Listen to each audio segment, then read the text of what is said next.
यह अंतिम आदेश संविदा जेईओ को 30 जून तक सौंपना होगा। सेवा और योग्यता का विवरण वरिष्ठता के आधार पर होगी नियुक्ति। कोटद्वार में सेंट्रल स्कूल को मिली स्वीकृति। कक्षा 1 से 5 तक की क्लासेस इस सत्र से हो सकेंगी शुरू। विधानसभा अध्यक्ष ने दी तैयारियों की जानकारी। निर्वाचन आयोग ने शुरू की 2027 के चुनावों की तैयारी। इस बार विधानसभा चुनाव में कई अहम होंगे बदलाव। 1000 नए पोलिंग बूथ बनाए जाएंगे। केंद्र की तर्ज पर उत्तराखंड में पैरामेडिकल विषयों के लिए अब एकीकृत पाठ्यक्रम। किसी भी राज्य में दे सकेंगे छात्र अपनी सेवा। और देहरादून में 2026 तक खसरा रूबेला मुक्त होगा उत्तराखंड। जुलाई से शुरू होगा विशेष टीकाकरण अभियान। खसरा रूबेला से बच्चों के स्वास्थ्य पर पड़ता है असर। आप देख रहे हैं के न्यूज, खबरों का सारथी। और अब खबरें विस्तार से। अहम रिपोर्ट से बुलेटिन की शुरुआत करते हैं। उत्तराखंड में त्रिस्तरीय पंचायत चुनाव न कराकर धामी सरकार ने एक बार फिर प्रशासकों का कार्यकाल 31 जुलाई तक के लिए बढ़ा दिया है। आपको बता दें, ऐसे में सरकार को अगले 52 दिन के अंदर पंचायतों के चुनाव की प्रक्रिया को पूरा करना होगा। इसके लिए सरकार और राज्य निर्वाचन आयोग को युद्ध स्तर पर फैसले लेने के साथ प्रक्रिया को भी पूरा किया जाना है, जिसके चलते उत्तराखंड में पंचायत चुनाव कराए जाने को लेकर तैयारियां तेज हो गई हैं। एक तरफ उत्तराखंड शासन ने पंचायत में तैनात प्रशासकों का कार्यकाल 31 जुलाई तक बढ़ा दिया है। वहीं दूसरी ओर उत्तराखंड शासन ने मंगलवार को पंचायतों में आरक्षण का नोटिफिकेशन जारी कर दिया है। पंचायती राज सचिव चंद्रेश यादव की ओर से जारी नोटिफिकेशन के अनुसार उत्तराखंड की ग्राम पंचायत, क्षेत्र पंचायत और जिला पंचायत के स्थान और पदों का आरक्षण के साथ ही आवंटन किया गया है, जिसको लेकर राजनीतिक सरगर्मियां तेज हो गई हैं। यह अहम रिपोर्ट देखिए।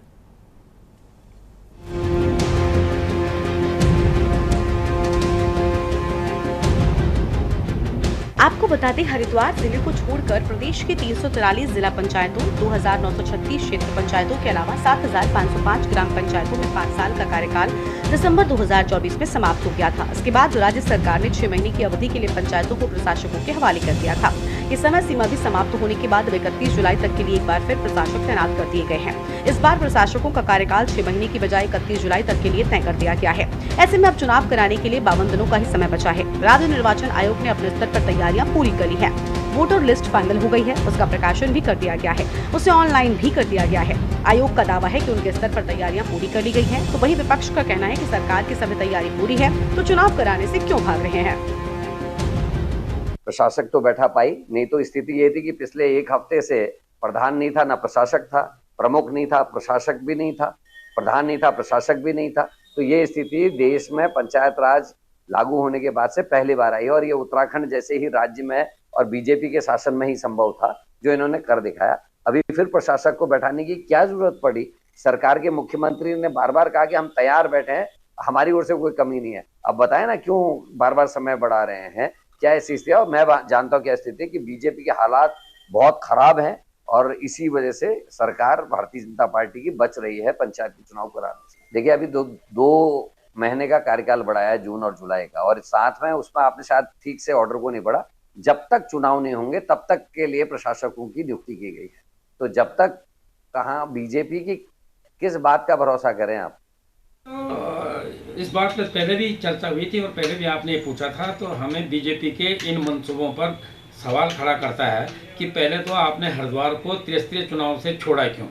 अगर चलो उनको छोड़कर बाकी जगह भी आपने चुनाव करने थे तो समय पर कर देना चाहिए था। अभी एक तरफ आपने उनका जो चुनाव की घोषणा के लिए अक्टूबर नवंबर का समय दिया, दूसरी तरफ आप अभी कह रहे हैं कि जून के आखिरी या जुलाई के फर्स्ट वीक में कर देंगे, तो ये संदेहास्पद लगता है और इसमें कहीं दूर दूर तक भी सच्चाई नज़र नहीं आ रही है। या फिर बीजेपी किस आनंद फानंद में ये चुनाव कराना चाहती है, ये समझ से परे है और इसमें धोखाधड़ी की संभावना पूर्ण नजर आ रही है। एक तरफ जहां उत्तराखंड शासन ने पंचायत में तैनात प्रशासकों के कार्यकाल को 31 जुलाई तक बढ़ा दिया है, तो वहीं दूसरी ओर उत्तराखंड शासन ने मंगलवार को पंचायतों में आरक्षण का नोटिफिकेशन जारी कर दिया है। पंचायती राज सचिव चंद्रेश यादव की ओर से जारी नोटिफिकेशन के अनुसार उत्तराखंड की ग्राम पंचायत, क्षेत्र पंचायत और जिला पंचायत के स्थान और पदों का आरक्षण के साथ ही आवंटन किया गया है।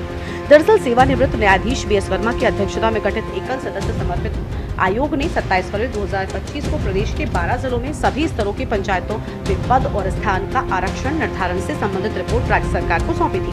ऐसे में प्रदेश के हरिद्वार जिले को छोड़ बाकी 12 जिलों में त्रिस्तरीय पंचायत सामान्य निर्वाचन 2025 के लिए पद और स्थान पर आरक्षण का निर्धारण साल 2011 की जनगणना के आधार पर किया जाएगा। जारी नोटिफिकेशन के अनुसार राज्य में जिला पंचायत के अध्यक्ष, क्षेत्र पंचायत के प्रमुखों और ग्राम पंचायत के प्रधानों में अनुसूचित जनजातियों एवं अनुसूचित जातियों के लिए आरक्षित किए जाने वाले पदों की संख्या की गणना राज्य में उनकी जनसंख्या के अनुपात में की जाएगी। देखिए, लोकतंत्र में चुनाव उसकी बुनियादी व्यवस्था होती है। लोकतंत्र का आधार ही चुनाव होता है, लेकिन उत्तराखंड में पंचायत चुनावों को लेकर के जो अव्यवस्था बनी है उसकी शुरुआत आज से नहीं, उसकी शुरुआत राज्य निर्माण के समय ही हो गई थी, जब पर्वतीय जो जनपद हैं उत्तराखंड के, जिनमें चमोली, रुद्रप्रयाग, अगर ये पिथौरागढ़ ये हैं, उन जनपदों में चुनाव और जो उत्तराखंड में मैदानी जनपद कहे जाने वाले हरिद्वार जनपद में जो यूपी से लगता जनपद है, उसके चुनाव में उसमें जो अंतर आया, उनके कार्यकाल में जो अंतर पैदा हुआ, वो अंतर फिर किसी सरकार ने कोशिश नहीं करी कि उस अंतर को खत्म किया जाए और एक राज्य में एक ही समय में चुनाव किया जाए। व्यवस्था ये भी निकल सकती थी कि कुछ समय पहले ही अगर उनकी जो हरिद्वार के जनपद के जो चुनाव हुए हैं उनको उसमें समाहित कर दिया जाता, लेकिन अब जो भी है, जिस प्रकार की चीज़ें निकल करके आ रही हैं, नियत समय पर अगर सरकार चुनाव करवाए तो ये एक बेहतर कदम होगा। देखिए, सरकार हमारी पूरी तरीके से तैयार है और पंचायत चुनाव जल्द ही होने वाले हैं। इसको लेकर त्रिस्तरीय पंचायत चुनाव की जो पूरी समीक्षा करी गई, तैयारी करी गई, उसके तहत 50% से ज़्यादा ओबीसी आरक्षण नहीं दिए जाएंगे, इस पर बात हुई है। और आगे भी जो परिसीमन है, इन सब चीज़ों को लेकर तैयारियां करी गई है। 18 तारीख तक पूरी अधिसूचना जारी हो जाएगी और उसके बाद पूरी तैयारी के साथ हमारी सरकार त्रिस्तरीय पंचायत चुनाव के लिए धरातल पर उतरेगी। 11 जून को पंचायती राज निदेशालय की ओर से प्रधान पंचायत की संख्या का विवरण उपलब्ध कराया जाएगा। 13 जून को आरक्षण प्रस्ताव का अंतिम प्रकाशन होगा। 14 से 15 जून तक आरक्षण प्रस्ताव पर आपत्तियां ली जाएंगी। 16 से 17 जून के बीच जिलाधिकारी की ओर से आपत्तियों का निस्तारण किया जाएगा। 18 जून को आरक्षण प्रस्ताव का अंतिम प्रकाशन किया जाएगा। 19 जून को आरक्षण प्रस्ताव निदेशालय को उपलब्ध कराया जाएगा। 29 जून को पंचायती राज निदेशालय की ओर से आरक्षण प्रस्ताव को शासन और राज्य निर्वाचन आयोग को उपलब्ध कराया जाएगा। ऐसे में सवाल यह है कि सरकार के पास चुनाव कराने के लिए 52 दिनों का समय शेष बचा है। राज्य निर्वाचन आयोग का भी दावा है कि उनके स्तर पर तैयारियां पूरी कर ली गई हैं। अब देखने वाली बात होगी कि 52 दिनों के अंदर सरकार चुनाव करा पाती है या फिर प्रशासकों का दौर देखने को मिलेगा। Uttarakhand desk report.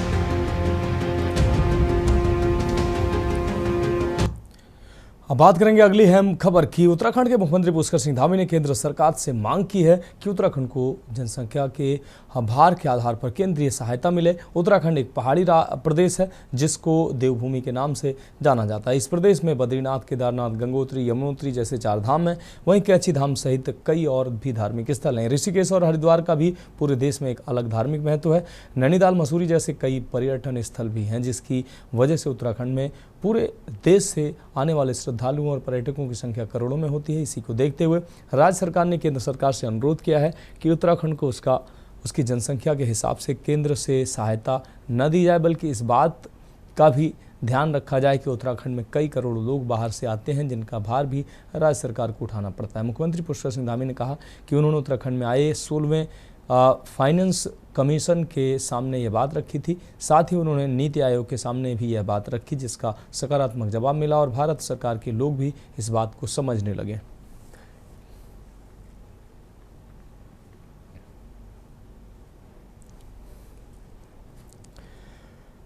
बढ़ेंगे अगली खबर की ओर। आपको बता दें, जनपद उत्तरकाशी में प्रधानमंत्री नरेंद्र मोदी के नेतृत्व में केंद्र सरकार के 11 साल पूर्ण होने पर भाजपा जिला कार्यालय ज्ञानसु कुलदीप कुमार, अध्यक्ष वन पंचायत सलाहकार और राजपुर के विधायक खजान दास ने प्रेस वार्ता कर केंद्र सरकार की उपलब्धियां गिनाई। अध्यक्ष ने नवनिर्मित भाजपा कार्यालयों में सरकार के 11 साल बेमिसाल पर फीता काटकर सरकार की उपलब्धियों को चित्रण के माध्यम से दर्शाया। उन्होंने कहा कि देश के लिए केंद्र की भाजपा सरकार विकसित भारत का अमृत काल है, जिसमें सेवा, सुशासन और गरीब कल्याण स्वर्णिम काल बन रहा है। प्रधानमंत्री मोदी के नेतृत्व से नए भारत की सोच में जहां तकनीकी है वहां तरक्की भी है। सरकार अब सहभागी है, सुशासन अब संस्कृति है।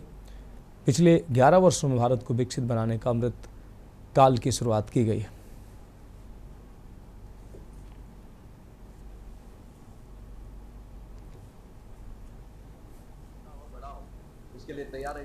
है जो कहा गया है कि 2011 की जनगणना के अनुसार जो एक वर्मा आयोग है उसके रिपोर्ट के अनुसार ये चुनाव होने हैं और इसलिए अब पूर्व का सत्र को जीरो मानते हुए नए सिरे से प्रक्रिया होगी और मुझे लगता है कि जल्दी से जल्दी यानी कि 19-20 तारीख तक ये प्रक्रिया पूरी होगी।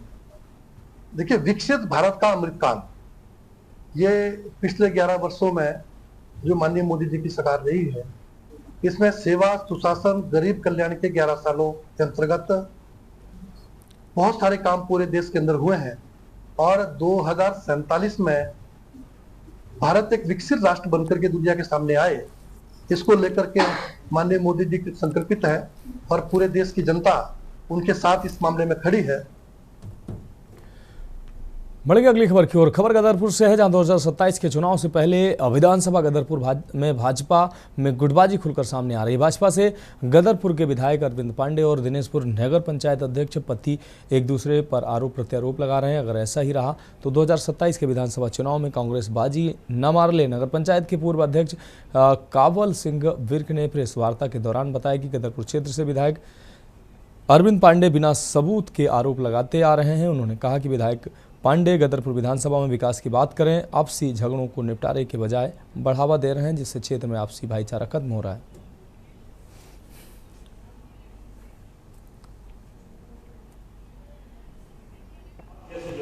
किसान यहाँ के मिले, उसे किसान ने मुझसे कहा कि सर मेरी 1981 की भूमिधरी जमीन है, हमने खरीदी है, रजिस्ट्री की हुई है। उस जमीन को पक्की जमीन को किसी नेता ने वो नंबर अपने नाम करवा लिया और अपने नेता ने अपने नाम पर जो कच्ची जमीन थी वो किसान के नाम पे करवा दिया। जो जहाँ पर ये बोल रहे थे माननीय अरविंद पांडे जी बोल रहे थे, वो प्रकरण है आपका गदरपुर रोड का।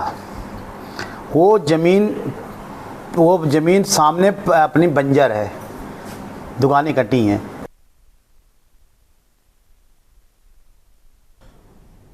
रुक करेंगे अगली खबर का। नैनीताल पहुंचे Uttarakhand ADG law and order B Murugeshwar ने एसएसपी नैनीताल कैंप कार्यालय नैनीताल में पुलिस लाइन में कैंचीधाम 15 जून को होने वाले मेले की तैयारियों को लेकर आला अधिकारियों के साथ बैठक की है। ADG law and order B Murugeshwar ने पत्रकार वार्ता के दौरान कहा कि कैंचीधाम मेले में बढ़ती श्रद्धालुओं की संख्या को देखते हुए पुलिस पूरी तरह से मुस्तैद है। कैंचीधाम में सुरक्षा व्यवस्था, ट्रैफिक व्यवस्था के मद्देनजर अतिरिक्त पुलिस बल के साथ ही अर्धसैनिक बलों की तैनाती करने के साथ मेला परिसर के चप्पे चप्पे पर सीसीटीवी कैमरों से निगरानी के लिए पुलिस कंट्रोल रूम स्थापित किया जाएगा। उन्होंने कहा कि 15 जून को आयोजित होने वाले कैंचीधाम मेले को देखते हुए श्रद्धालुओं की सुविधा के लिए नैनीताल, हल्द्वानी व भीमताल से शटल सेवाओं का संचालन किया गया है। जो पिछले साल में जो भी सुरक्षा व्यवस्था अरेंज कराई गई, उसे और भी ज़्यादा दृढ़ व्यवस्था कराने के लिए हमने निर्देश कर लिए हैं। इनका जो भी रिक्वायर्ड पुलिस फोर्स है, पीएसी है, पीआरडी, होमगार्ड है, सब को उपलब्ध कराया जाएगा, एडिशनल एसपी और सीओस भी। और हमारी फोकस 3 तरीके के रहेगा। एक तो ट्रैफिक व्यवस्था, पार्किंग और क्राउड मूवमेंट स्टैम्पिड ना हो, और सुरक्षा व्यवस्था, कहीं पे ऐसा घटना ना हो। इन तीनों एंगल पे हमने आज पूरा ऑफिसर्स के साथ ब्रीफ कर लिए हैं और एक रिव्यू भी हो गया है। बढ़ेंगे अगली खबर की ओर। खबर पौड़ी से है, जहां कोरोना से बचाव के लिए स्वास्थ्य विभाग ने काफ़ी सतर्कता बरत रखी है। मुख्य चिकित्सा अधिकारी डॉक्टर पारुल गोयल ने इमरजेंसी सेवा 108 के कर्मियों के साथ बैठक कर संक्रमितों और उनके परिजनों से व्यवहार और सुरक्षा उपायों की जानकारी दी। उन्होंने कहा कि जिले में अब तक कोरोना का कोई केस नहीं मिला है, इसके बावजूद एहतियात के तौर पर स्वास्थ्य कर्मियों को जागरूक किया जा रहा है। साथ ही सभी अस्पतालों में दवाइयों और आवश्यक उपकरण उपलब्ध कराए जा चुके हैं। इससे पहले इमरजेंसी सेवा कर्मियों को 1 दिवसीय व्यवहारिक प्रशिक्षण भी दिया गया। पारुल मैम का बहुत अहम रोल है और वो इतनी ज़्यादा अवेयर हैं इन सब चीज़ों से कि अपने डिस्ट्रिक्ट को यानी कोविड के इन्फेक्शन से बचाने के लिए उन्होंने पहले से बहुत सारी तैयारियां स्टार्ट कर दी है जिले में। और जैसे जैसे इन्फेक्शन बढ़ता जा रहा है, उससे ध्यान में रखते हुए मैम ने इंस्ट्रक्शन दिए हैं। सभी सीएससी पीएचसी में इंस्ट्रक्शन दिए हैं कि आपको कोविड से बचने के लिए पेशेंट्स की स्वास्थ्य को ध्यान में रखते हुए सारी तैयारी कर लेनी है समय से, और उन्हें उनकी सहायता करनी है। उन्हें स्वास्थ्य की विभाग की साइड से ट्रीटमेंट देना है और अच्छे से उनका ध्यान रखना है। ये आज हमने 108 वाले सभी लोगों को यहाँ पे बुलाया है और उनको हम ट्रेनिंग दे रहे हैं कि किस तरीके से जो वो कोविड में और डेंगू के अगर उनके मरीज़ कोई संपर्क में आते हैं तो किस तरीके से वो टेस्ट करके उस डिज़ीज़ की पुष्टि कर सकते हैं। तो हम यहाँ पे उनको इस चीज़ की ट्रेनिंग दे रहे हैं। हमने सभी तरीके की बैठकें कर ली हैं।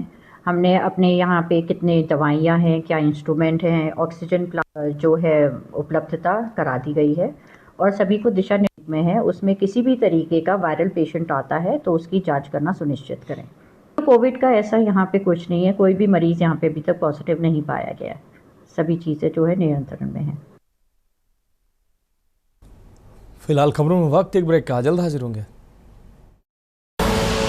आप देख रहे हैं के न्यूज़, खबरों का ब्रेक के बाद उत्तराखंड की खबरों में एक बार फिर से आपका स्वागत। रुक करेंगे अगली खबर का। खबर देहरादून से है, जहां मसूरी के मॉल रोड पर एंट्री को लेकर बवाल हुआ है। विवाद के बाद युवक और पीआरडी जवान आपस में हाथापाई करने लगे। पीआरडी जवान ने युवक को जोरदार थप्पड़ जड़ दिया। इससे स्थानीय लोग आक्रोशित हो गए।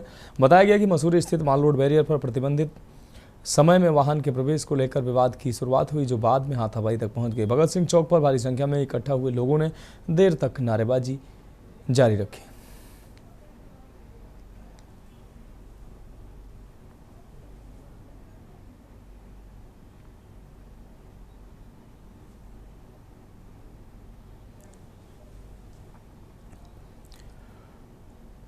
उत्तराखंड के स्वास्थ्य मंत्री के गृह जनपद में पौड़ी विधानसभा क्षेत्र अतिरिक्त प्राथमिक स्वास्थ्य केंद्र ल्वाली बदहाल स्थिति में है। ग्रामीणों में ल्वाली स्वास्थ्य केंद्र को लेकर तीखी नाराजगी जाहिर की है। भाजपा मंडल महामंत्री राजकुमार नेगी ने बताया कि सुबह 9:30 बजे तक चिकित्सालय का ताला न खुलने से मरीज परेशान रहे। बताया गया इस संबंध में भाजपा जिला अध्यक्ष द्वारा भी सीएमओ से वार्ता की गई। बताया गया कि स्वास्थ्य केंद्र की बदहाली के चलते मरीजों को इसका खामियाजा भुगतना पड़ रहा है। उन्होंने ऐसी स्थिति को दुर्भाग्यपूर्ण बताया और कार्रवाई की मांग की। वहीं मामले में सीएमओ डॉक्टर पारुल गोयल ने बताया कि सोशल मीडिया के माध्यम से उन्हें इस बात की जानकारी लगी है। बताया गया कि अतिरिक्त प्राथमिक स्वास्थ्य केंद्र में भी सभी कार्मिक तैनात हैं। बताया गया कि वार्ड बॉय को 4 धाम यात्रा ड्यूटी में तैनाती दी गई है। साथ ही जानकारी दी गई कि अस्पताल का ताला चाबी का जिम्मा संभाल रहे स्टाफ नर्स के द्वारा घर से आते समय चाबी गुम हो गई थी, जिस वजह से स्वास्थ्य केंद्र का ताला नहीं खुल पाया। मामले की गंभीरता को देखते हुए उन्होंने ड्यूटी से नदारद चिकित्सकों को कारण बताओ नोटिस जारी करते हुए स्पष्टीकरण तलब किया।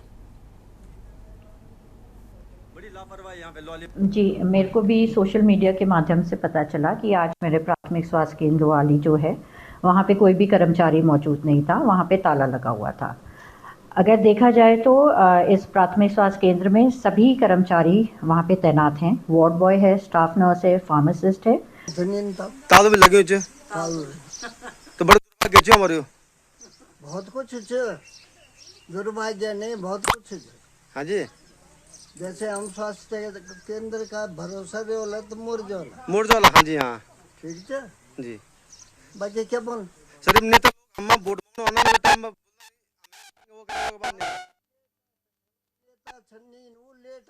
हाँ। यहाँ पे क्षेत्रीय यहाँ पे मंडल महामंत्री हूँ और हमारे यहाँ पे अभी 4-5 मरीज ऊपर गए मार्केट में। उन्होंने कहा कि यहाँ पे अभी तक ताला नहीं खुला। 9:30 बज गए यहाँ पे। तो अभी हमने अपने जिला अध्यक्ष जी से ये बात कही थी यहाँ पे कि हमारा ल्वाली केंद्र में। बढ़ेंगे अगली खबर की। नैनीताल में पिछले 2 माह से वेतन न मिलने से नाराज डोर टू डोर कूड़ा उठाने के लिए दीक्षांत संस्था द्वारा रखे गए स्वच्छता कर्मचारियों ने नगर पालिका कार्यालय में धरना प्रदर्शन करते हुए पालिका के खिलाफ जमकर नारेबाजी की। नारेबाजी कर रहे कर्मचारियों को संस्था द्वारा पिछले 2 माह से वेतन भुगतान नहीं किए जाने से उनके सामने रोजी रोटी का संकट खड़ा हो गया। धरना प्रदर्शन कर रहे कर्मियों का कहना है कि अगर उन्हें वेतन भुगतान नहीं किया गया तो वे कल से हड़ताल करेंगे। मामले में पालिका अध्यक्ष डॉक्टर सरस्वती खेतवाल का कहना है कि नगर की साफ सफाई को ठेका दीक्षांत संस्था को दिया गया है। ठेके के बाद से ही नगर की साफ सफाई व्यवस्था चरमराई हुई है।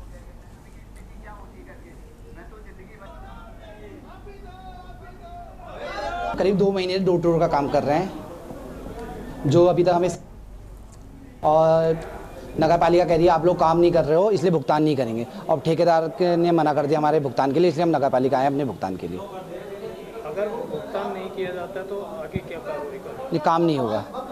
सारे कर्मचारी मना कर रहे हैं क्योंकि उनको घर का किराया देना है, किसी की बच्चों की फीस है, कुछ बहुत बुरी हालत हो चुकी है कर्मचारी की। इस चक्कर में काम नहीं हो पाएगा जब तक सैलरी नहीं आएगी उनकी। सर हम 2 महीने से लगातार काम कर रहे हैं यहाँ पर, हर जगह नैनीताल में काम हो रहा है, फिर भी ये लोग ये कह रहे हैं कि हमने काम नहीं करा और हमारी सैलरी नहीं दे रहे हैं। हमारे साथ इतने लोग हैं बेचारे, अपने घर से इतनी दूर आए हुए हैं ये लोग, एक शाम के खाने के लिए परेशान है, खाने के लिए ये लोग परेशान हैं, इतना दुखी कर रखा है, इन लोगों को पैसे नहीं दे रहे हैं, ये लोग इतने मजबूर हैं, ना अपना घर का किराया दे पा रहे हैं, ना बच्चों की फीस दे पा रहे हैं ये लोग। पालिका असल में ये है कि जब हमने कूड़े का टेंडर करा, दीक्षांक करके एक संस्था है, उनसे हमने कूड़े का टेंडर हुआ, उनसे ये बात मतलब कूड़े का टेंडर का मतलब सारी जिम्मेदारी उनकी हो गई, उनकी जिम्मेदारी हुई तो कूड़ा उठ नहीं रहा था शहर से, पूरा शहर से सभी लोगों को मतलब जैसे मेरे को तो पूरे शहर से ही आ रहे थे, कूड़े के कहाँ ढेर लगे हैं वो आ रहे हैं, ये आ रहे हैं, सभी आ रहा था। और बाकी जो है लोग हमारे जो ये हैं हमारे सभासद हैं, उनको भी परेशानी हो रही थी, लोग उनको भी सुना रहे थे कि आप उठ गए और जीत गए, अब कूड़ा नहीं उठवा रहे हैं, ये है सो है करके, तो मैंने रोक दिया, इनका पैसा रोक दिया। मुझे ये नहीं था कि हमारे कर्मचारियों को पैसा ना मिले, वहाँ पे जो काम कर रहे हैं उनको पैसा नहीं मिले, क्योंकि मैं तो इन्हीं लोगों से जुड़ी हूँ शुरू से, तो मैं तो चाहती हूँ इनका पूरा हो, इनका कोई वो परेशानी ना हो इन लोगों को। मेरी लड़ाई तो सिर्फ दीक्षांत वाले से थी, इनसे नहीं थी मेरे घर। तो फिलहाल उत्तराखंड की खबरों में अभी के लिए मेरे साथ इतना ही, मुझे दीजिए इजाजत और आगे आप देखिए के न्यूज़ इंडिया का विशेष कार्यक्रम मंथन हमारे प्रधान संपादक दुर्गेन चौहान जी के साथ। आप देख रहे हैं के न्यूज़, खबरों का सारथी।